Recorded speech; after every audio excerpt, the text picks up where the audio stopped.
Bismillahirrahmanirrahim. Assalamualaikum warahmatullahi wabarakatuh. Saya Camat Perlak Nasri mengajak semua masyarakat yang ada di Kecamatan Perlak untuk patuh dan melaksanakan perintah dari pimpinan, baik pimpinan daerah maupun pimpinan pusat dan Kapolri dalam melaksanakan kegiatan yang selama ini ada virus corona.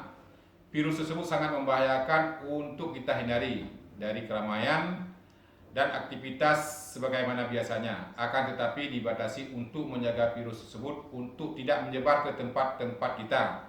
Mohon atas kesadaran dan dukungan kita bersama untuk melaksanakan sesuai dengan perintah pimpinan daerah maupun pimpinan pusat. Demikian himbauan ini saya sampaikan untuk dilaksanakan sebagaimana mestinya. Wassalamualaikum warahmatullahi wabarakatuh.